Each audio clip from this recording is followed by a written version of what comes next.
जय हिंद दोस्तों, मैं सुमित गुरु केंद्र में आप लोगों का स्वागत करता हूं। आज मैं आप लोगों के लिए जनरल साइंस का पार्ट 5 लेकर आया हुआ हूं। अगर आपने इससे पहले के पार्ट नहीं देखे हैं तो लिंक डिस्क्रिप्शन में है, उसको आज ही देखें। और किसी भी प्रकार की क्वेरी के लिए आप कमेंट में लिखिए, आपको ज़रूर बताया जाएगा। तो चलिए शुरू करते हैं आज का पार्ट 5। तो पहला क्वेश्चन है हमारे पास, शुष्क सेल है। शुष्क सेल यानी कि ड्राई सेल की बात कर रहा है। ऑप्शन दिए हैं प्राथमिक, द्वितीयक, तृतीयक और चतुर्थक, यानी किस कैटेगरी में ड्राई सेल आता है। देखो, सेल जो है मेनली अगर डिस्ट्रीब्यूट किया जाए तो दो भागों में बांटे जाते हैं। एक जिनको हम प्राथमिक सेल कहते हैं और दूसरी कैटेगरी में आते हैं द्वितीयक सेल। प्राथमिक सेल और द्वितीयक सेल को अगर डिफ्रेंशिएट किया जाए तो बिल्कुल सिंपल तरीके से अगर इसको समझा जाए तो सिर्फ आपको इतना ध्यान रखना है कि जो भी सेल रिचार्ज की जाती है, जो भी सेल रिचार्ज की जाती है तो उसे द्वितीयक कैटेगरी में रखा जाता है, और जो रिचार्ज नहीं होती वो कौन सी कैटेगरी में आएगा? प्राथमिक में। यानी कि रिचार्जेबल जो होगी वो सेकेंडरी में और रिचार्ज जो नहीं हो पाती वो प्राथमिक में। यानी सपोज एग्जांपल में अगर मैं बोलूँ, आपने घड़ी का सेल खरीदा है, ठीक है। अब घड़ी का सेल आप जब यूज़ करते हैं तो वो यूज़ करने के बाद जब ख़त्म हो जाता है उसका चार्ज, तो आप उसको चार्ज नहीं कर सकते, यानी दोबारा से रिचार्ज नहीं कर सकते, वो वेस्ट हो गया। तो वो जो आपका बैटरी है, वो जो सेल है, वो कौन सी कैटेगरी में आ जाएगा? प्राथमिक में। और जो रिचार्जेबल, जैसे फ़ोन की बैटरी है लिथियम आयन वाली, वो चार्ज होती है, तो रिचार्जेबल बैटरी जो किस में आ जाएगी? वो द्वितीयक में आ जाएगी। तो एग्जाम्पल में यहाँ पर आप कौन लिखेंगे? जो ड्राई सेल हम यूज़ करते हैं वो प्राथमिक हो गया, और जो कार बैटरी यानी कि लेड स्टोरेज वाला जो होता है वो किस में आ जाएगा? तो द्वितीयक में। ठीक है, यहाँ पे लेड का एग्जाम्पल लिखिएगा, लेड से जुड़ी हुई जो बैटरियाँ होती हैं वो आती है द्वितीयक में। तो क्वेश्चन था हमारा, शुष्क सेल क्या है, कौन सी कैटेगरी में आएगा? तो आपको सही आंसर जो बताना है वो कौन सा होगा? प्राथमिक सेल। क्लियर है यहाँ तक? अब ड्राई सेल के डायग्राम को समझकर उस पर जितने भी क्वेश्चन जुड़े हुए हैं वो सारे डिस्कस करते हैं। आप इसको अच्छे से कॉपी में लिखिएगा, अब ये आपका पेपर में नहीं छूटेगा। ठीक है, बस आपका एक ही काम है, इसको माइंड में सेट रखें, याद रखें, नोट्स बनाएं ज़्यादा से ज़्यादा। तो यहाँ पर अगर मैं डायग्राम बनाऊँ तो सबसे पहले तो ड्राई सेल के अंदर एक रॉड होती है। ड्राई सेल के अंदर क्या होगी? एक रॉड होगी। उस रॉड पे भी क्वेश्चन आते हैं, और रॉड के आसपास एक डिपोलाइजर लगाया जाता है, ध्रुवीकरण के लिए कुछ पेस्ट लगाए जाते हैं, वो पूछेगा आपसे। फिर इसके आउटसाइड भाग में एक पेस्ट लगाया जाता है, वो पूछेगा कि ये पेस्ट किस चीज़ का होता है, जिसको इलेक्ट्रोलाइट बोलते हैं। और यहाँ से फिर इसका आउटर मोस्ट कवर हो जाता है, ये वाला, ये आउटर मोस्ट कवर जो आप देख रहे हैं ये यहाँ पर, और सेम ऐसा ही एक आउटर मोस्ट कवर होगा कहाँ? तो ये ऊपर की तरफ। क्लियर? अब इसमें समझना क्या है, इसको देखिएगा अच्छे से। अगर मैं बोलूँ कि ये जो आप ऊपर वाला पार्ट देख रहे हो, तो ये ऊपर उठा हुआ है, यानी कि जो ऊपर की तरफ उठा हुआ है उसमें पॉजिटिव चार्ज, और जो अंदर की तरफ हो उसमें कौन सा चार्ज होगा? Negative charge. ठीक है, और यहाँ पर ये कुछ बाहर वाला जो हिस्सा देख रहे हो, ये आउटर वाली जो लाइन हमने बनाई है, इसमें फ्लो करके ये इस रॉड में इलेक्ट्रिसिटी जाती है। ठीक है, इसी को आप कैथोड और एनोड के नाम से जानते हैं। तो आपके पेपर में जो आता है उसको एक बार डीपली अच्छे से समझ लेते हैं। सबसे पहला क्वेश्चन तो ये पूछेगा कि इसके अंदर जो रॉड होती है वो किसकी होती है। तो याद रखिएगा, जो इलेक्ट्रो रॉड होती है, जो बैटरी के अंदर, ड्राई सेल के अंदर जिस रॉड का प्रयोग किया जाता है वो होती है ग्रेफाइट की। ठीक है, यानी कि आपसे रॉड पूछे तो रॉड जो है वो किसकी हो जाएगी? ग्रेफाइट की। ठीक है, इलेक्ट्रो रॉड करके भी पूछे तब भी आपको ग्रेफाइट टिक करना है। और इस रॉड के ध्रुवीकरण के लिए, या फिर यूँ समझ लो कि हमें सेव करने के लिए, इसमें कार्बन और उसके साथ MnO2, ये ध्यान रखिएगा, MnO2 का प्रयोग किया जाता है, जिसकी फुल फॉर्म C से तो कार्बन हो गया, और MnO2 होता है आपका मैग्नीज डाई ऑक्साइड। क्या हो जाएगा? Manganese die oxide. क्लियर यहाँ तक? इसको पेपर में कई बार ऐसे पूछेगा कि जो शुष्क सेल होते हैं, ड्राई सेल होते हैं, उसमें डिपोलाइजर के तौर पर ध्रुवीकरण के लिए किसका प्रयोग किया जाता है? तो डिपोलाइजर के लिए आपका MnO2 का प्रयोग किया जाता है। पेस्ट का क्वेश्चन आया यहाँ पर, पेस्ट किसका लगेगा? तो पेस्ट के क्वेश्चन के लिए NH4Cl यानी अमोनियम क्लोराइड के साथ जिंक क्लोराइड का प्रयोग किया जाता है, यानी पेस्ट के ये क्वेश्चन हो गए। क्लियर होना चाहिए यहाँ तक? आगे इसके कंटेनर के ऊपर क्वेश्चन आ जाए तो कंटेनर का क्वेश्चन कैसे बनेगा? तो ये जो आउटर मोस्ट में जो कंटेनर लगता है उसमें कंटेनर में जिंक का प्रयोग किया जाता है, और ये जो हेड होते हैं यहाँ पर और ये यहाँ पर, तो जो हेड होते हैं उसमें जिंक और कॉपर दोनों में से किसी का भी यूज़ किया जा सकता है। क्लियर। मेन जो क्वेश्चन पूछेगा आपसे, रॉड किसका होगा, ग्रेफाइट का। डिपोलाइजर के स्थान पर क्या प्रयोग किया जाएगा, तो मैग्नीज ऑक्साइड का। और जो पेस्ट होता है वो किसका होता है, तो अमोनियम क्लोरेट और जिंक क्लोरेट का। ठीक है, यहाँ से ये आयन जाकर किस में जाते हैं, तो रॉड में जाते हैं, जिससे ये हमें चार्ज देते हैं और हम इनका यूज़ कर पाते हैं। कई बार इनके वोल्टेज की बात कर लेगा, तो वोल्टेज जो होता है इसमें वो भी आपको ध्यान रखना है, 1.5। आपको पेपर में क्या टिक करना है, तो 1.5। और ये कौन सी कैटेगरी में आते हैं, तो प्राथमिक सेल में। इसी तरीके से अगर आपसे कार बैटरी का पूछे, तो कार बैटरी में कैथोड के रूप में, किसके रूप में, कैथोड के रूप में किसका प्रयोग किया जाएगा, तो याद रखिएगा पीबी। पीबी मतलब लेड।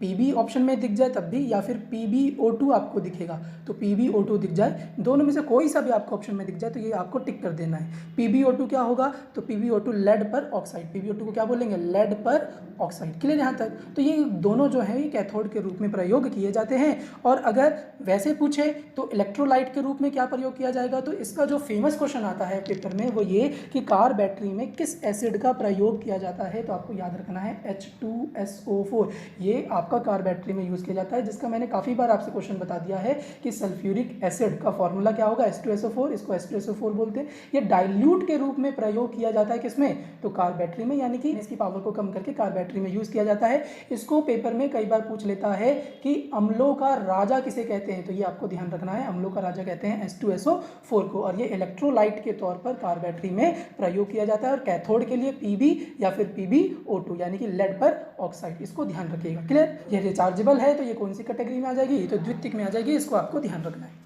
क्लियर। इसी तरीके से कई बार पूछ लेगा, अगर ये सारी चीज़ें हैं तो फिर तो यहाँ से कई बार एक क्वेश्चन आ जाता है कि भविष्य का ईंधन किसे कहते हैं, तो ये भी आपको ध्यान रखना है। भविष्य का ईंधन कहा जाता है हाइड्रोजन को। ठीक है, तो ये भी आपको क्लियर होना चाहिए। और तो अगर जलाएंगे तो हमें क्या प्राप्त होगा, जल। ये क्वेश्चन आपका रिसेंटली पूछा गया था कि हाइड्रोजन को जलाने पर हमें क्या प्राप्त होता है, जल। ठीक है, हाइड्रोजन, यहाँ पर मैं इसको लिख देता हूँ, अच्छे से ध्यान रखिएगा। हाइड्रोजन और ऑक्सीजन का प्रयोग अगर हम करते हैं, याद रखिएगा, हाइड्रोजन और हाफ ऑक्सीजन का अगर हम प्रयोग करते हैं तो हमें H2O यानी जल मिलता है। इसके साथ हमें एनर्जी प्राप्त होती है जो आपके रॉकेट फ्यूल में प्रयोग किया जाता है। तो ये भी आपसे बन सकता है कि रॉकेट फ्यूल के अंदर जो क्रायोजेनिक ईंधन होता है उसमें किसका प्रयोग किया जाएगा, तो H2 और हाफ O2।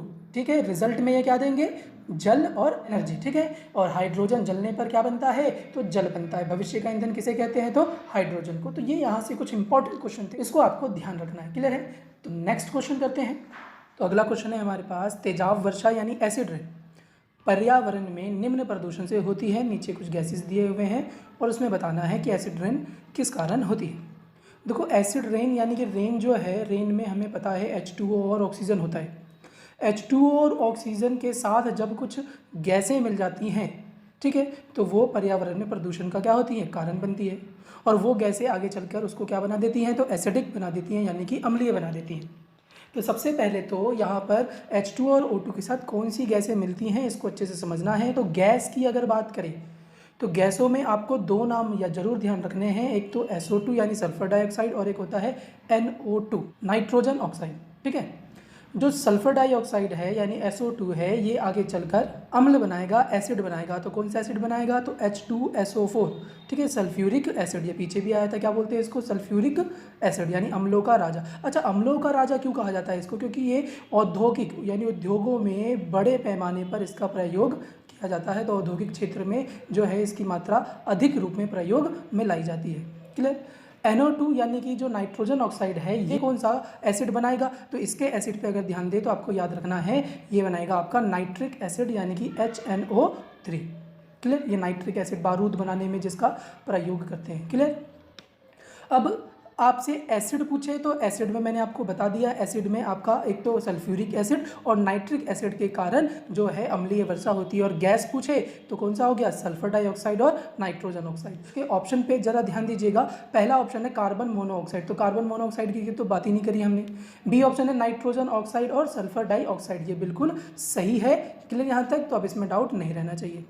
ठीक है, कई बार यहाँ से pH मान पूछ लेगा इसका, तो जो अम्लीय वर्षा होती है उसका pH मान होता है 5 से 5.5 तक। तो इसको भी ध्यान रखना है कि अम्लीय वर्षा का pH मान कितना होगा, तो 5 से 5.5 तक। ठीक है, अब सपोज करो कि कहीं पर अम्लीय वर्षा हुई है, तो अम्लीय वर्षा से दो चीज़ें जो है वो आपको विशेषकर ध्यान रखने हैं जो नुकसान में आते हैं। पहली चीज़, जो अम्लीय वर्षा होती है वो इमारतों को क्या कर देती है, नुकसान पहुंचाती है, यानी इमारतों को नुकसान पहुंचाएगी, ये आपको ध्यान रखना है। क्लियर। और दूसरी चीज़ जो है वो ये कि जो अम्लीय वर्षा होती है तो भूमि पर जब वो वर्षा जाती है, ज़मीन पे जब वो पानी गिरेगा अम्लीय वाला, तो भूमि में अम्लता जो है वो क्या हो जाएगी, बढ़ जाएगी। अब इमारतों को नुकसान पहुंचाना, जिसको मार्बल कैंसर, ठीक है, ये मैंने आपको पहले भी बताया हुआ है, मार्बल कैंसर जो है उसके लिए कौन उत्तरदायी होता है, तो आपको कैंसर बताना है H2SO4। उसी तरीके से भूमि की अम्लता, सपोज भूमि अम्लीय हो गई हमारी, तो इसको कैसे दूर करेंगे, तो यहाँ पर आपको ध्यान रखना है भुजा चूना, ठीक है, सेलेक्ट लाइम, जिसका सूत्र होता है CaOH2, इसको ध्यान रखिएगा। क्लियर। CaOH2 ये उस भूमि की अम्लता को क्या कर देता है, नाश कर देता है, इसको ध्यान रखिएगा। और इसको हिंदी में या फिर अपने लैंग्वेज में क्या बोलेंगे, तो भुजा हुआ चूना। क्लियर। ये आपसे पूछेगा तो इसमें डाउट नहीं रहना चाहिए आपको। अगर पूछे वर्ल्ड में सबसे ज़्यादा एसिड रेन जो होती है वो कहाँ होती है, तो याद रखिएगा आइसलैंड, स्वीडन, नॉर्वे, डेनमार्क, इन सब जगहों पर अम्लीय वर्षा जो है वो क्या होती है, अधिक होती है। इसमें एक जगह तो कम से कम जरूर याद रखिएगा, कौन सा, तो नॉर्वे। ठीक है, नॉर्वे जो है वहाँ पर अम्लीय वर्षा सबसे अधिक होती है, इसको आपको जरूर ध्यान रखना है। तो ये इससे कुछ जुड़े हुए क्वेश्चन थे, इसको आप ध्यान रखिए, अगर ये पेपर में आएंगे तो आपसे टिक होने चाहिए। और अगर ये वीडियो आपको पसंद आ रही है तो इसको ज़्यादा से ज़्यादा शेयर करें, कम से कम अपने ग्रुपों में तो जरूर शेयर करें जो आपके स्टडी ग्रुप हैं, ताकि मैं आप लोगों के लिए ऐसे ही बेस्ट से बेस्ट क्वेश्चन चूज़ करके ऑप्शन वाइज उसको समझाकर मेहनत से बताता रहूँ। ठीक है, नेक्स्ट क्वेश्चन करते हैं। तो अगला क्वेश्चन है हमारे पास, मीथेन जिस ग्रह के वायुमंडल में उपस्थित है वो है। तो सबसे पहले तो मीथेन का फॉर्मूला आपको क्लियर होना चाहिए। मीथेन जो होता है वो CH4। मीथेन क्या है, तो एक प्राकृतिक गैस है, ये मैंने आपको पहले भी बताया था। ठीक है, इसमें ना तो कोई रंग होगा ना कोई स्वाद होगा। क्लियर। दूसरी चीज़ जो यहाँ पर सीखने की है वो कि जंगलों में आग लगने का कारण पूछे, ये हमने पहली वीडियो में डिस्कस किया था कि जंगलों में आग लगने का कारण पत्तियाँ जो सड़ती हैं, गोबर गैस, ठीक है, कोयले को जलाने पर, इन सारी चीज़ों में कौन सी गैस रिलीज होती है, तो मीथेन गैस रिलीज होती है। क्लियर। मास गैस आपसे पूछे तो मास गैस कौन सी गैस है, तो मीथेन। अब यहाँ पर जो ऑप्शन दिए गए हैं उसके हिसाब से देखें तो यहाँ पर तो मास का तो कोई रोल ही नहीं है, यानी मंगल की बात ही नहीं कर रहा। तो 4 ऑप्शन है, बृहस्पति, सूर्य, चंद्रमा और शुक्र। ठीक है, तो ग्रह की बात की जा रही है तो सूर्य, चंद्रमा, शुक्र, बृहस्पति में चंद्रमा तो कोई ग्रह नहीं है, यानी कि ये हमारा पहले ही इसमें से क्या हो जाता है, आउट हो जाता है, यानी कि आंसर नहीं हो सकता। अब जो बचे उस पर ध्यान दीजिए। तो सबसे पहले हम जिक्र करते हैं सूर्य का। देखो सूर्य हमें पता है, सूर्य जो है हमारे पृथ्वी पर ऊर्जा का एक मुख्य स्रोत है। क्लियर। और पृथ्वी पर अगर ऊर्जा का मुख्य स्रोत है तो कई बार पेपर में पूछ लेगा कि सूर्य का जो प्रकाश है वो पृथ्वी पर कितने समय में आता है, तो याद रखेगा 8 मिनट 18 सेकंड। कितने में आएगा, 8 मिनट 18 सेकंड में। क्लियर, लगभग 8 मिनट आपको ध्यान रखना है।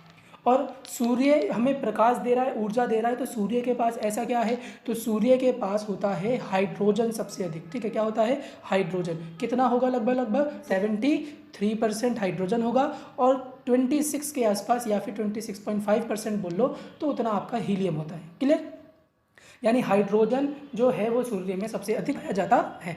ठीक है, अब हाइड्रोजन और हीलियम हमें ऊर्जा देते हैं क्या करके, तो ये कई बार पूछ लेता है कि सूर्य हमें ऊर्जा तो दे रहा है लेकिन कैसे, तो नाभिकीय संलयन से। क्लियर, नाभिकीय संलयन से। विखंडन नहीं टिक करना, बम जो है परमाणु बम विखंडन पे कार्य करता है, सूर्य जो है नाभिकीय संलयन पे कार्य करता है। ठीक है, हाइड्रोजन जो है वो जुड़कर हीलियम बनाएगा, तो जब जुड़ने की बात होती है तो उसको संलयन बोलते हैं, और जब टूटने की बात होती है तो उसको यूरेनियम टूटता है, तो यूरेनियम टूटेगा तो विखंडन हो गया, तो सूर्य में संलयन होता है। क्लियर।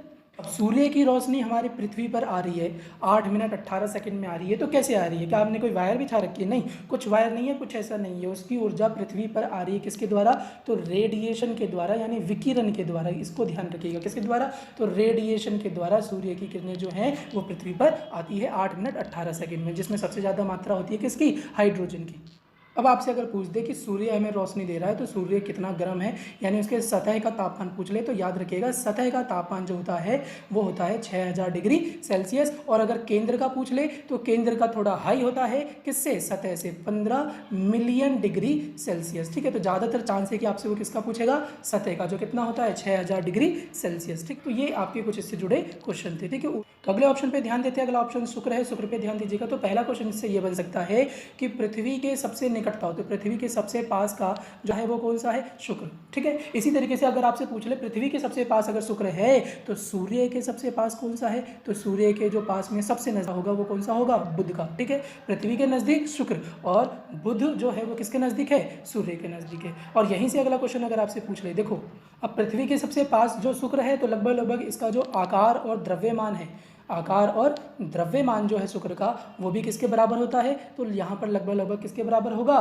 तो पृथ्वी के बराबर होगा। जब ऐसी चीज़ें सेम पृथ्वी के हिसाब से हो जाएंगी तो यहाँ से आपका क्वेश्चन बोलेगा कि जो पृथ्वी की बहन है वो कौन सी है? तो याद रखिएगा, तो पृथ्वी की जुड़वा बोले या पृथ्वी की बहन बोले तो आपको ध्यान रखना ये दोनों की दोनों जो है वो कौन सी हैं? शुक्र की हैं। और यहाँ से जो फेमस क्वेश्चन आते हैं उस पर भी ध्यान दीजिएगा। भोर का तारा आपसे पूछे, सांझ का तारा आपसे पूछे, तो ये सब जो सब है वो कौन सी है? शुक्र। इसी तरीके से चमकीला पूछे कि सबसे चमकीला कौन, तो सबसे चमकीले में भी क्या आपको बताना है? तो शुक्र बताना है। ठीक है, चमकीला होगा तो सबसे गर्म भी कौन सा होगा? बिल्कुल सही, बिल्कुल। देखो एक पॉइंट से ही आपके बहुत सारे पॉइंट बनते हैं, उसको आप सीख जाओगे तो आपको कभी भी डाउट नहीं रहेगा। तो सीख के करना है, हमें रटना नहीं है। ठीक है, तो चमकीला है तो सबसे गर्म होगा, वो भी कौन सा हो जाएगा? आपका शुक्र। तो ये आपके सारे क्वेश्चन जो है वो किस पे बनते हैं? शुक्र पे। इसको ध्यान रखिएगा। क्लियर? बृहस्पति पे ध्यान देते हैं। बृहस्पति जो है वो हमारे ब्रह्मांड का सबसे बड़ा ग्रह है, यानी ग्रहों का जो समूह है उसमें सबसे बड़ा जो है वो कौन है? बृहस्पति। अब सबसे बड़ा होगा तो इसके पास जो उपग्रह होंगे जो बृहस्पति का चक्कर लगाते हैं, जो ग्रहों का चक्कर लगाते हैं उसे उपग्रह कहते हैं, तो इसके पास जो उपग्रह होंगे वो भी क्या होंगे? सबसे ज़्यादा। तो इसके उपग्रह की जो संख्या होती है वो भी ध्यान रखिएगा, कितने होंगे? 67, जिसमें दो नाम तो आपको जरूर याद रखने हैं, एक तो गैनोमिड और दूसरा जो नाम आपको ध्यान रखना है वो यूरोपा। ठीक है, ये दो नाम आप जरूर ध्यान रखना, गैनोमिड और यूरोपा। गैनोमिड जो है ये आपके ब्रह्मांड का, ठीक है, ये ध्यान रखिएगा, ब्रह्मांड का सबसे बड़ा उपग्रह है, इसको ध्यान रखिएगा। ब्रह्मांड का सबसे बड़ा उपग्रह जो है, यानी हमारे जो ब्रह्मांड है उसमें सबसे बड़ा उपग्रह किसका है? बृहस्पति का। कौन सा? गैनोमिड। इसको ध्यान रखिएगा। क्लियर है? ठीक है, बृहस्पति जो है वो मोस्टली गैसों से बना है। ठीक है, इसलिए वहाँ पर जो साइक्लोन है वो अधिकतर आते हैं। और यहाँ पर गैस की बात कर रहा है, मीथेन जिस ग्रह के वायुमंडल में उपस्थित है वो कौन सा आंसर होगा? तो इसका जो सही आंसर है वो क्या है? बृहस्पति। बृहस्पति में इन चार ऑप्शन के हिसाब से मीथेन बिल्कुल सही बैठेगा। डी ऑप्शन जो है वो क्या है हमारा? तो डी ऑप्शन उपग्रह है, चंद्रमा है। चंद्रमा एक उपग्रह है, इसको भी एक बार मैं आपको क्लियर कर देता हूँ। देखो चंद्रमा जो है ये एक उपग्रह है जिसको जीवाश्म ग्रह कहते हैं। चंद्रमा एक और नाम से जाना जाता है जिसको हम क्या बोलते हैं? जीवाश्म ग्रह। ये आपको ध्यान रखना है। तो कई बार पेपर में पूछ लेता है जीवाश्म ग्रह किसे कहा जाता है? तो चंद्रमा को। और ये उपग्रह है किसका? तो पृथ्वी का। पृथ्वी का एकमात्र उपग्रह जो है वो क्या है? तो चंद्रमा है। ठीक है, चंद्रमा को जब हम पृथ्वी से देखते हैं, मान लो आप चंद्रमा को पृथ्वी से देख रहे हो, तो कुछ ऐसे हिस्से होते हैं चंद्रमा पर जो दिखाई देते हैं, कुछ ऐसे हिस्से होते हैं जो चंद्रमा पर दिखाई नहीं देते। जो नहीं दिखाई देते उसका नाम आपसे पूछ लेगा तो उसको शांति सागर कहते हैं। क्या कहते हैं? शांति सागर, सी ऑफ ट्रैंक्विलिटी। इंग्लिश में क्या हो गया? सी ऑफ ट्रैंक्विलिटी। इसको आपको ध्यान रखना है। क्लियर? और हिंदी में क्या हो जाएगा? शांति सागर। अब यहीं से आपसे पूछे कि चंद्रमा जो है वो परिक्रमा कितने समय में लगाता है, या परिभ्रमण पूछ ले, परिक्रमण और परिभ्रमण दोनों में से कुछ भी आपसे पूछे, यानी कि चंद्रमा अपने एक्सिस पर कितने समय में घूमेगा और पृथ्वी का चक्कर कितने समय में लगाएगा, तो दोनों में आपको 27.3 डेज बताना है, यानी लगभग कितने दिन? 27 दिन में अपना चक्कर पूरा करता है। इसी तरीके से अगर आपसे पूछ ले कि पृथ्वी के अनुसार, हमने कई बार साइंस में पढ़ा है कि चंद्रमा पर जाते हैं तो वहां पर जो गुरुत्वाकर्षण है वो कम है, जिसकी वजह से हमें वहां भार जो है वो कैसा महसूस होगा? तो कम। तो कितना? तो चंद्रमा पर अगर भार पूछे तो वो पृथ्वी पर जितना भी है उसका 1/6, यानी उसको 6 से भाग कर देना है। मान लो कि 60 है तो 60 को 6 से भाग कर दिया, यानी पृथ्वी पर 60 किलो, तो चंद्रमा पर कितना हो जाएगा? वो 10 किलो के बराबर। और इसी तरीके से अगर आपसे पूछ ले कि यहाँ पर आकार की बात करें कि पृथ्वी के आकार से कितना है, तो पृथ्वी का जितना भी आकार है उसका 1/4, यानी 1/4 करने पर आकार आ जाएगा और 1/6 करने पर भार आ जाएगा। इसको ध्यान रखना है। ठीक है, तो नेक्स्ट क्वेश्चन करते हैं। तो अगला क्वेश्चन है हमारे पास, कंप्यूटर साक्षरता दिवस कब मनाया जाता है, यानी कंप्यूटर लिटरेसी डे कब मनाया जाएगा? तो कंप्यूटर साक्षरता दिवस जो मनाया जाता है उसका सही आंसर है 2 दिसंबर। ठीक है, बाकी ऑप्शनों पे ध्यान देते हैं। 3 दिसंबर को क्या मनाया जाता है? तो 3 दिसंबर को विश्व विकलांगता दिवस, ठीक है, डिसेबिलिटी, ठीक है, इसको ध्यान रखिएगा। विश्व विकलांगता दिवस कब मनाया जाता है? तो 3 दिसंबर को। 4 दिसंबर, ये तो आपको बिल्कुल ध्यान होना चाहिए, तो ये 4 दिसंबर को नौसेना दिवस मनाया जाता है। ये पूछा भी जा चुका है आपसे, इसको भी आपको ध्यान रखना है। 8 अक्टूबर का अगर आपको बताया जाए तो 8 अक्टूबर को वायुसेना दिवस, ठीक है, वायुसेना दिवस। तो नौसेना 4 दिसंबर और वायुसेना 8 अक्टूबर। ठीक है, तो अगर मैं सिर्फ आर्मी डे पूछ लूँ तो यहाँ पर नौसेना हो गई, वायुसेना हो गई, तो आर्मी डे आपसे पूछ लूँ यानी सेना दिवस आपसे पूछ लूँ, ठीक है, तो वो बनाया जाता है 15 जनवरी को। ठीक है, इसको ध्यान रखना है। तो क्वेश्चन था हमारा कंप्यूटर साक्षरता दिवस कब मनाया जाता है, तो 2 दिसंबर को। नेक्स्ट क्वेश्चन करते हैं।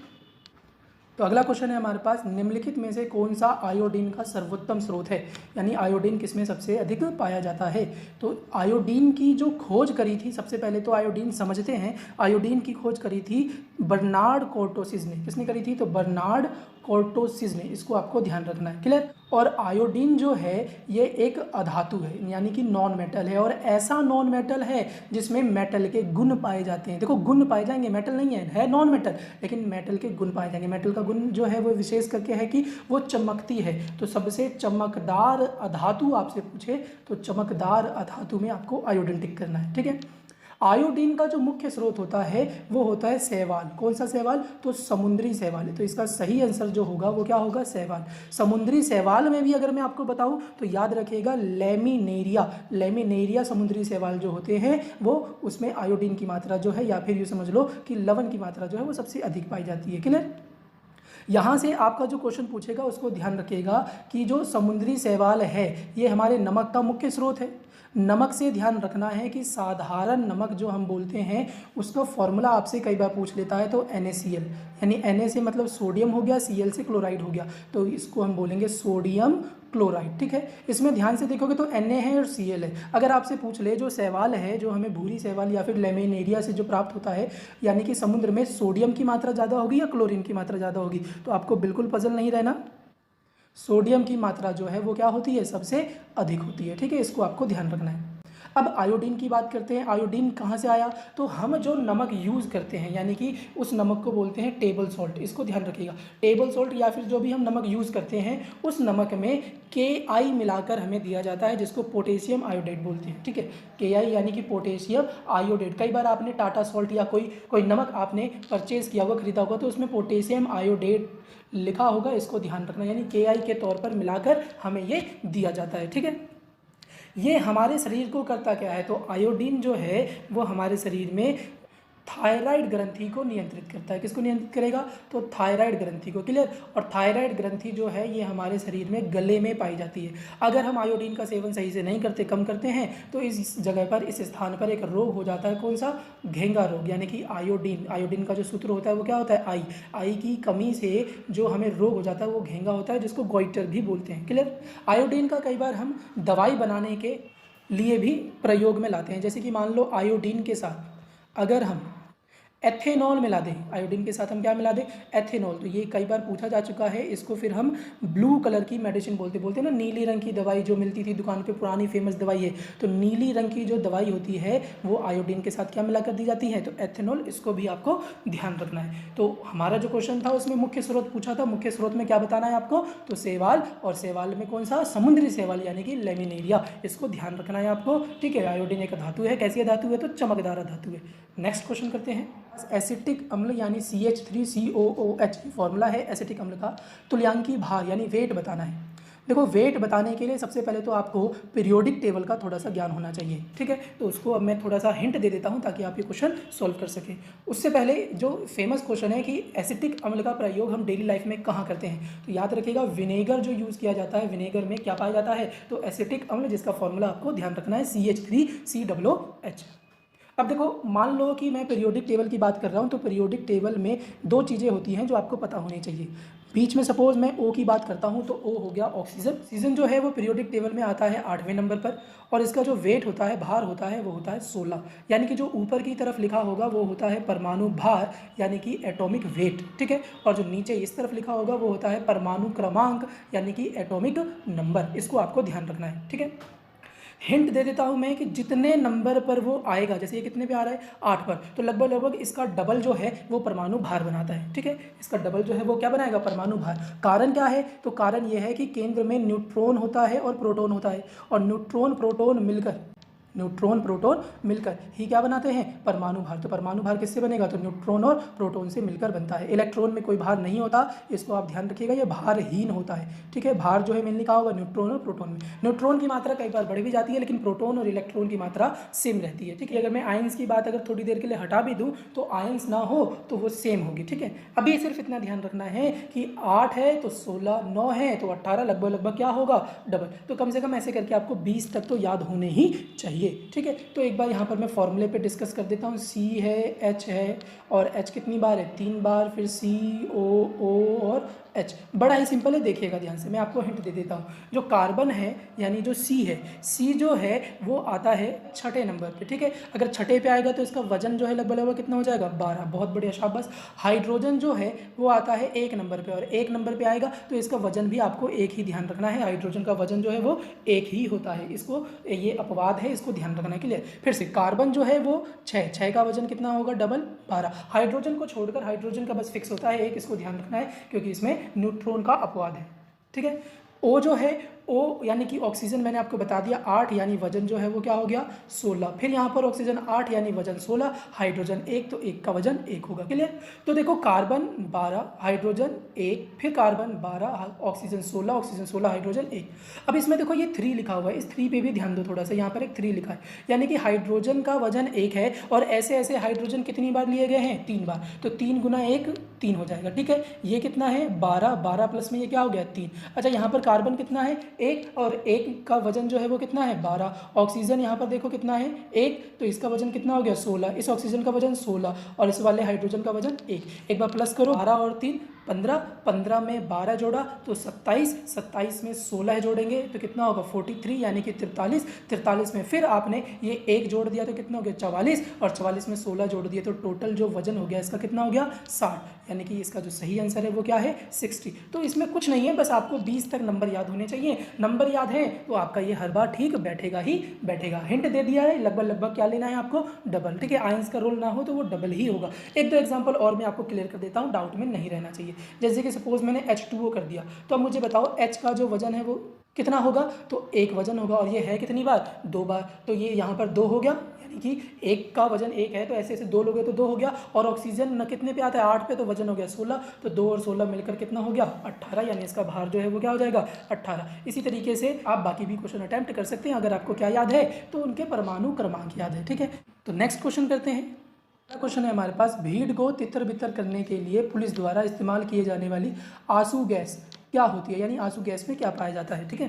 तो देखो, आंसू गैस हो, मस्टर्ड गैस हो, फोस्फीन हो, ये जो गैसें होती हैं ये सब वॉर गैस के नाम से जानी जाती है। कौन सी गैस के नाम से जानी जाएगी, वॉर गैस, ठीक है। तो 3 नाम मैंने आपको बताए, उन तीनों को अच्छे से समझते हैं। सबसे पहले तो मैं मस्टर्ड गैस के बारे में आपको थोड़ी सी जानकारी दे दूं। तो मस्टर्ड गैस जो है, ये ध्यान रखिएगा, यहाँ से आपके अगर वॉर गैस के कोई भी क्वेश्चन आ गए तो वो क्लियर होना चाहिए। मस्टर्ड गैस जो है इसको फर्स्ट वर्ल्ड वॉर में यूज़ किया गया था, ठीक है, 1914। इसमें जो मस्टर्ड गैस है, इसमें एक तो एथिलीन का प्रयोग किया जाता है, और साथ ही साथ सल्फर मोनोक्लोराइड का। तो इसमें एथिलीन होगा और क्या होगा, सल्फर मोनोक्लोराइड का। तो ये लिख देता हूँ मैं, ये आपको ध्यान होना चाहिए, सल्फर मोनोक्लोराइड का। तो ये जो है ये दोनों मिलकर क्या बनाती हैं, मस्टर्ड गैस। इसका यूज़ कब हुआ था, तो फर्स्ट वर्ल्ड वॉर में, ठीक है। इसी तरीके से अब मैं टीयर गैस की बात करूं, यानी कि असू गैस की बात करूं, जिस पे हमारा क्वेश्चन पूछा गया है। तो असू गैस को पहले तो क्लोरोपिक्रिन, ये कई बार पूछा जा चुका है आपसे, इसको ध्यान रखिएगा, क्लोरोपिक्रिन के नाम से भी जाना जाता है। अब क्लोरो से याद रखना है क्लोरीन, क्लोरो से क्या याद रखना है, क्लोरीन। तो इसका सही आंसर जो है वो क्या है, क्लोरीन। वैसे इसमें क्लोरोफॉर्म, इसको मैं क्लियर कर दूँ, क्लोरोफॉर्म, और साथ ही साथ HNO3 यानी कि नाइट्रिक एसिड, कौन सा एसिड हो गया, नाइट्रिक एसिड, इसका प्रयोग किया जाता है। अब क्लोरोफॉर्म को अगर हम डायरेक्ट सूर्य के प्रकाश में रख दें, ठीक है, यानी कि अगर हम इसको डायरेक्ट खुले में रख दें जिस पे सूर्य की प्रकाश पड़े, तो यह जहरीले फॉस्जीन में बदल जाता है। इसको आपको ध्यान रखना है, यानी क्लोरोफॉर्म सूर्य की प्रकाश में क्रिया करके किस में बदल जाता है, जहरीले फॉस्जीन में, ठीक है। इसीलिए याद रखना, क्लोरोफॉर्म को कभी भी हम पारदर्शी शीशे में नहीं रखते। किस में नहीं रखते, पारदर्शी शीशे में नहीं रखते, ताकि वह सूर्य के प्रकाश से क्रिया न करे, ठीक है। फॉस्जीन का आपसे पूछ सकता है, पेपर में कई बार क्वेश्चन आ जाता है कि जो फॉस्जीन है इसका कौन से वॉर गैस के रूप में प्रयोग प्रयोग किया जाता है तो याद रखिएगा फोस्जिन में CO गैस यानी कि कार्बन मोनोऑक्साइड जहरीली गैस है। ये सिगरेट के धुएं से, गाड़ी बाइकों के धुएं से निकलती है, ठीक है। इसके साथ अगर हम Cl2 मिला दें तो हमारा फोस्जिन गैस तैयार होता है। ये भी वॉर गैस के रूप में जानी जाती है, ठीक है। कई बार इसको कुछ इस तरीके से भी पूछ लेगा कि कार्बोनाइल क्लोराइड कौन सी होती है, तो कार्बोनाइल क्लोराइड गैस जो है वो कौन सी है, फोस्जिन। इसको भी आप ध्यान रखिएगा। तो ये इससे कुछ जुड़े क्वेश्चन थे, इसमें कोई डाउट नहीं होना चाहिए। नेक्स्ट क्वेश्चन करते हैं। यदि हम किसी पात्र के तल पर द्रव्य के दाब की गणना करना चाहें तो उसे निर्धारित करने के लिए कौन सी मात्रा अपेक्षित नहीं है। यानी कि यहाँ पर द्रव्य के दाब की बात कर रहा है और द्रव्य के दाब के लिए निम्न में से कौन सा आवश्यक नहीं है, ये आपसे पूछा जा रहा है। तो ध्यान दीजिएगा, सबसे पहले तो दाब होता क्या है, एकांक क्षेत्रफल यानी एकांक क्षेत्रफल पर, ठीक है। यानी किसी पर्टिकुलर क्षेत्रफल पर जब कोई बल लगाया जाता है, एकांक क्षेत्रफल पर जब क्या लगाया जाए, बल लगाया जाता है, तो उसी को हम क्या कहते हैं, दाब। तो एकांक क्षेत्रफल पर लगने वाले बल को क्या कहा जाएगा, दाब कहा जाएगा। क्लियर। जिसका SI यूनिट आपसे पूछ ले तो इसका SI यूनिट जो है वो क्या होता है, पास्कल। जब ये दाब द्रव्य के ऊपर लगता है, लिक्विड के ऊपर लगता है, तो इसको द्रव्य का दाब बोलते हैं। किसका दाब बोलेंगे, द्रव्य का दाब। जैसे कि मान लो ये बीकर है यानी बर्तन है, इसके इस वाले साइड पर, इस तली पर जो द्रव्य के कण हैं वो अपना प्रेशर बनाएंगे तो उसको द्रव्य का दाब बोलेंगे। क्लियर। द्रव्य का दाब का फॉर्मूला होता है, यानी प्रेशर जो है द्रव्य का दाब का, यानी P जो है वो होता है H, यानी कि एक तो उसकी हाइट पे डिपेंड करेगा, ठीक है, और हाइट पे लगेगा गुरुत्वाकर्षण यानी G को गुरुत्व भी बोलते हैं, ठीक है। याद रखिएगा पृथ्वी पर ये G यानी गुरुत्व बन जाता है, जिसका मान होता है 9.8 मीटर पर सेकंड स्क्वायर, ठीक है। ये आपके छोटे G का मान है। इसके बाद इसमें अलग से D भी आता है, यानी कि P जो है द्रव्य का दाब जो है वो ऊंचाई, गुरुत्व यानी कि गुरुत्वाकर्षण, और डी मतलब होता है घनत्व यानी कि डेंसिटी, यानी कि इसके अंदर जो कण है उसके बारे में ये बात कर रहा है। अब देखो समझिएगा इसको अच्छे से। यहाँ पर फॉर्मूले में H मतलब ऊंचाई आया तो ऊंचाई की हमें रिक्वायरमेंट है, और G मतलब गुरुत्व यानी गुरुत्वाकर्षण आया तो गुरुत्व की भी हमें रिक्वायरमेंट है। D मतलब घनत्व आया, घनत्व की भी हमें रिक्वायरमेंट है। क्या क्षेत्रफल आया, नहीं, क्षेत्रफल नहीं आया, तो हमें क्षेत्रफल की रिक्वायरमेंट नहीं है। तो निर्धारित करने के लिए किसकी आवश्यकता नहीं है, तो पात्र के तल के पृष्ठ का क्षेत्रफल का। तो इसका सही आंसर आपका C हो गया। कोई डाउट नहीं होना चाहिए इसमें। द्रव्य के दाब के कुछ और भी एग्जांपल आपको ध्यान रखने हैं जो आपके पेपर में आ सकते हैं। देखो जहां भी हाइड्रोलिक लिखकर आए, क्या लिखकर आए, हाइड्रोलिक, वहां पर आपका सीधा सीधा रिलेट करना है किससे, द्रव्य के दाब से। और ये किसने बनाया है, तो पास्कल ने, यानी पास्कल की खोज थी। जैसे हाइड्रोलिक ब्रेक बोलते हैं, ठीक है। हाइड्रोलिक मशीनें जो होती है, किरान वगैरह, ये सब हाइड्रोलिक पे काम करती है, यानी द्रव्य के दाब पर काम करती है। तो सीधे सीधे हिंट ध्यान रखना, हाइड्रोलिक शब्द किससे जुड़ा है, द्रव्य के दाब से। फाउंडर में क्या नाम दोगे, पास्कल का। तो नेक्स्ट क्वेश्चन करते हैं। निकट दृष्टि दोष यानी मायोपिया रोग किससे संबंधित है। तो देखो निकट दृष्टि दोष, दृष्टि मतलब देखते किससे हैं, तो देखते हैं आँख से, तो ये किससे संबंधित होगा, आँखों से, ठीक है। मस्तिष्क, फेफड़े, कान इसके आंसर नहीं है। अब जो हमारी आँखों में जो दृष्टि बनती है यानी कि जो प्रतिबिंब बनता है उस पर थोड़ा सा ध्यान दीजिएगा। देखो जो रियल होना चाहिए वो क्या होना चाहिए, मान लो कोई वस्तु आप यहाँ पर देख रहे हो और ये हमारी आँख हो गई, ठीक है। जब हम उस वस्तु को देख रहे होते हैं तो ये वस्तु हमारी आंखों में एक प्रतिबिंब बनाती है कुछ इस तरीके से, और ये प्रतिबिंब बनना कहाँ चाहिए, तो रेटिना पर। यानी ये वाला जो सेक्शन है जहाँ पर प्रतिबिंब बन रहा है इसको हम बोलते हैं रेटिना, ठीक है। अगर कोई प्रतिबिंब रेटिना पर बन रहा है तो वहाँ पर कोई दृष्टि दोष नहीं है। क्लियर। तो रेटिना पर पहले तो प्रतिबिंब बनना चाहिए, यानी कि जो फोटो हम देखते हैं उसका दृश्य कहाँ बनता है, तो रेटिना पर बनता है। और कैसा बनता है, तो वास्तविक बनेगा और उल्टा बनेगा। इसको ध्यान रखिएगा, वास्तविक और साथ ही साथ क्या बनेगा, उल्टा बनेगा। फिर मस्तिष्क इसको सीधा करके हमें समझाता है और दिखाता है। क्लियर यहाँ तक। तो ये हमारी फिगर जनरेट होनी चाहिए। अब रेटिना पर जब कोई भी प्रतिबिंब नहीं बनता, ध्यान से समझिएगा क्या कह रहा हूँ मैं, रेटिना पर जब कोई प्रतिबिंब नहीं बनता मतलब ये कि या तो वो रेटिना से पहले बन जाएगा या फिर वो रेटिना के बाद में बन जाएगा। जैसे मैं डायग्राम से अगर आपको समझाऊं तो अगर आप कोई वस्तु देख रहे हो, ये नेत्र हो गया, तो इसमें अगर मैं आपसे बोलूं कि आप इस वस्तु को देख रहे हो और ये रेटिना से पहले बन गया, ठीक है। बनना कहाँ चाहिए था, तो इस वाले सेक्शन पे बनना चाहिए था। बन कहाँ गया, यहाँ पर। तो रेटिना से पहले बन गया तो ये भी दृष्टि दोष है। और रेटिना के अगर बाद में बन जाएगा तो ये भी आपका क्या बनेगा, दृष्टि दोष। जैसे कि मैं डायग्राम से आपको समझा दूं, सपोज ये हमने वस्तु देखी और ये रेटिना पर ना बनकर रेटिना के परे बन गया, तो ये भी क्या है, दृष्टि दोष है। कौन से दृष्टि दोष है, तो इसको भी क्लियर कर देता हूं मैं। जब रेटिना से पहले बन जाता है, तो पहले बनता है, तो उसको बोलते हैं निकट दृष्टि दोष। इसको ध्यान रखना, ये कौन सा दोष हो गया, निकट दृष्टि दोष। और दूर दृष्टि दोष में प्रतिबिंब, ये जो प्रतिबिंब है यहाँ पर, ये जो प्रतिबिंब है ये कहाँ बन रहा है, तो रेटिना के परे, तो ये हो गया दूर दृष्टि दोष। इसको ध्यान रखना है। अब इसमें हमने क्या सीखा, तो निकट दृष्टि दोष जो है उसमें जो प्रतिबिंब है वो रेटिना से क्या बन रहा है, पहले। इसको ध्यान रखिएगा, रेटिना से पहले। और दूर दृष्टि दोष में जो प्रतिबिंब है वो कहाँ बन रहा है, रेटिना के परे यानी कि बाद में। ठीक है, इसमें जो लेंस है वो भी आपसे पूछ लेगा। तो जो निकट में है वो अवतल लेंस का प्रयोग किया जाता है, और जो दूर दृष्टि दोष है उसमें उत्तल लेंस का प्रयोग किया जाता है। यानी कि अगर मैं इसको सुधारूं तो कुछ यहाँ पर ऐसे अंदर की तरफ अवतल लेंस का प्रयोग किया जाएगा तो हमें ठीक दिखाई देगा, और यहाँ पर उत्तल लेंस का प्रयोग किया जाएगा। ठीक है, कई बार यहाँ से आपसे एक और क्वेश्चन पूछ सकता है कि निकट दृष्टि दोष में दोष है तो किसका दोष है, हमें क्या नहीं दिखाई देगा, दूर का या पास का। तो याद रखिएगा उल्टा होता है, निकट में दूर का नहीं दिखाई देगा, ठीक है, दूर का स्पष्ट दिखाई नहीं देता। ठीक है, और जो दूर दृष्टि दोष है उसमें पास का स्पष्ट दिखाई नहीं देता। ठीक है, इसको ध्यान रखिएगा, इससे आपके क्वेश्चन अगर पेपर में आए तो छूटने नहीं चाहिए। अच्छा, इसी में अगर आपसे कई बार पूछ ले कि हम कोई भी वस्तु कहाँ तक देख सकते हैं, तो अधिकतम जो रेंज होती है यानी कि मैक्सिमम रेंज जो है वो अनंत यानी अनंत तक देख सकते हैं, और न्यूनतम यानी कम से कम पूछे तो वो 25 सेंटीमीटर। यानी कोई किताब आप 25 सेंटीमीटर के पास से पढ़ोगे तो आपको स्पष्ट पढ़ी नहीं जाएगी। तो कम से कम दूरी 25 सेंटीमीटर या उससे कम आप नहीं पढ़ सकते, और अधिकतम हो जाएगी कहाँ तक, तो इन्फिनिटी तक। इसको ध्यान रखना है। क्लियर है, नेक्स्ट क्वेश्चन करते हैं। स्वर्ण की शुद्धता कैरेट में व्यक्त की जाती है, यानी स्वर्ण की शुद्धता का रूप होता है।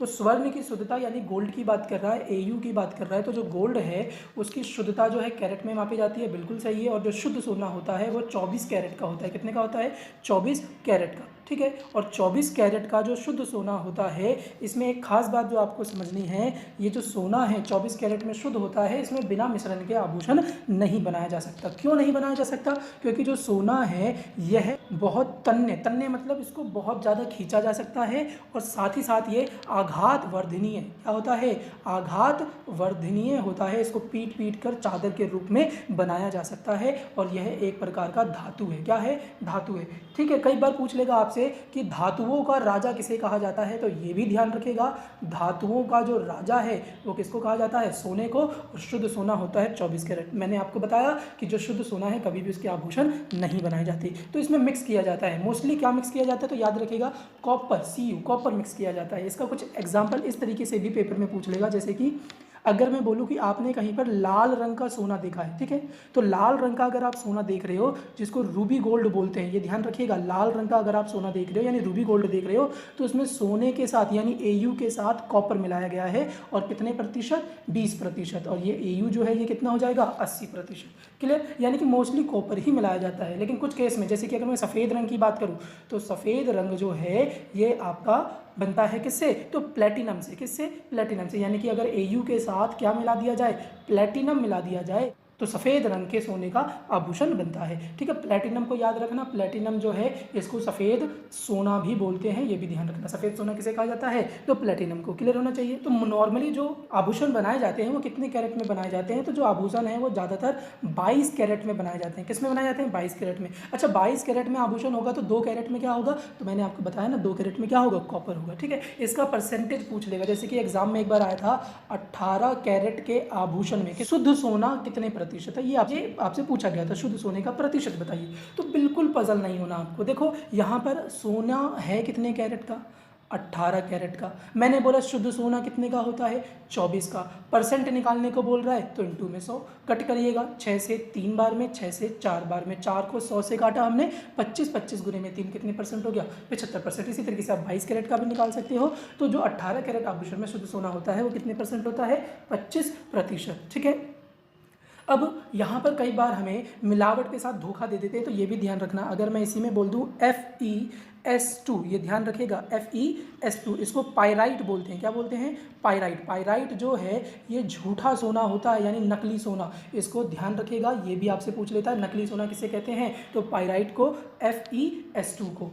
अब इसी में अगर मैं बोलूँ कि आभूषण जो है यह किसमें गलाकर बनाए जाते हैं, ये तो धातु है, किसमें गलाए जाएंगे, तो याद रखिएगा अम्लराज में। किसमें गलाए जाते हैं, तो अम्लराज में इसको गलाया जाता है। अम्लराज मैंने आपको पहले भी वीडियो में बता रखा है, HCl और HNO3। HCl यानी हाइड्रोक्लोरिक एसिड जो पेट में पाया जाएगा, और HNO3 यानी नाइट्रिक एसिड। रेशियो पूछे इनका तो इनका रेशियो होता है 3:1 का। HCl 3 और HNO3 क्या होगा, 1। इसको ध्यान रखिएगा, क्लियर। अम्लराज और अम्लों के राज्य में पजल नहीं रहना है। अम्लराज पूछे तो वो मिश्रण है जिसमें आभूषण घुलाया जाता है, इसको एक्वारेजिया भी बोलते हैं, ठीक है। क्या बोलते हैं, एक्वारेजिया, ये भी ध्यान रखना है, एक्वारेजिया इंग्लिश में, वैसे अम्लराज। और अम्लों का राजा मैं बार बार बता रहा हूँ आपसे, अम्लों का राजा होता है H2SO4। ये अम्लों का राजा है और ये अम्लराज है, ठीक है। एक बार क्विक रिवीजन करते हैं। तो पहला क्वेश्चन था हमारा, शुष्क सेल क्या है, तो शुष्क सेल एक प्राथमिक सेल है, यानी कि यह दोबारा रिचार्ज नहीं की जा सकती, इसको इंग्लिश में ड्राई सेल बोलते हैं, ठीक है। ये कार्य कैसे करती है, तो ये रासायनिक ऊर्जा को बदल देती है, किसमें, तो विद्युत ऊर्जा में। इसको ध्यान रखना, रासायनिक ऊर्जा इसमें कौन सी ऊर्जा में बदल जाएगी, तो विद्युत ऊर्जा में। दूसरा क्वेश्चन था, तेजाब वर्षा एसिड रेन पर्यावरण में किस प्रदूषण के कारण होता है, तो ये हमने अच्छे से सीखा था, NO2 और सल्फर डाइऑक्साइड यानी कि SO2, ठीक है, जो आगे चलकर सल्फ्यूरिक एसिड और नाइट्रिक एसिड का रूप ले लेते हैं, ठीक है। मीथेन जिस ग्रह के वायुमंडल में उपस्थित है वो है, तो मीथेन का जो फॉर्मूला होता है वो CH4, और ऑप्शन के हिसाब से इसका सही आंसर जो है वो क्या है, बृहस्पति, ठीक है, सबसे बड़ा ग्रह। कंप्यूटर साक्षरता दिवस कब मनाया जाता है, तो 2 दिसंबर। निम्नलिखित में से कौन सा आयोडीन का सर्वोत्तम स्रोत है, आयोडीन जिसका फॉर्मूला आई होता है, तो समुद्री शैवाल, इसको ध्यान रखना है। एसिटिक अम्ल CH3COOH का तुल्यांकीय भार होता है, तो सबसे पहले इसको करने के लिए तो आपको पीरियोडिक टेबल में इसके परमाणु क्रमांक याद होने चाहिए, और वहां से फिर भार आपको समझ में आ जाएंगे, और भार आ जाएंगे तो इसका सही आंसर जो है वो क्या है, 60, क्लियर। भीड़ को तितर बितर करने से पुलिस द्वारा इस्तेमाल की जाने वाली अश्रु गैस क्या होती है, तो भीड़ को तितर बितर करने के लिए जो अश्रु गैस होती है उसमें क्लोरोपिक्रिन के नाम से वैसे तो जाना जाता है, लेकिन आपको क्या ध्यान रखना है, क्लोरीन, ठीक है। क्लोरोफॉर्म और नाइट्रिक एसिड का वो मिश्रण होता है, क्लियर। यदि हम किसी पात्र के तल पर द्रव्य के दाब की गणना करना चाहे तो उसे निर्धारित करने के लिए कौन सी मात्रा अपेक्षित नहीं है, तो द्रव्य का दाब यानी P जो है वो HDG यानी हाइट पे होगा, D पे होगा, घनत्व पे होगा, और G मतलब ग्रेविटी पे होगा, तो ये क्षेत्रफल पर नहीं होगा, तो क्षेत्रफल पर कभी भी द्रव्य का दाब निर्भर नहीं करता। निकट दृष्टि दोष यानी मायोपिया, इसको मैंने डायग्राम से आपको समझाया है, इसको आप ध्यान रखिएगा। निकट दृष्टि दोष जो है ये दोष किसका है, दृष्टि का, दृष्टि यानी कि आँख से संबंधित है। स्वर्ण की शुद्धता कैरेट में व्यक्त की जाती है, कितने कैरेट, तो शुद्ध जो होता है वो होता है 24 कैरेट, ठीक है, तो इसका सही आंसर जो है वो क्या है, 24 carat. Thank you for watching. अगर ये वीडियो आपको पसंद आई है तो इसको ज़्यादा से ज़्यादा लाइक करें, शेयर करें, सब्सक्राइब करें, कम से कम अपने स्टडी ग्रुप के 5 ग्रुप में तो जरूर इसको शेयर करें, ताकि मैं मोटिवेट होकर आप लोगों के लिए ऐसी ही वीडियो बनाता रहूं। जय हिंद, जय भारत, मिलते हैं नेक्स्ट वीडियो में।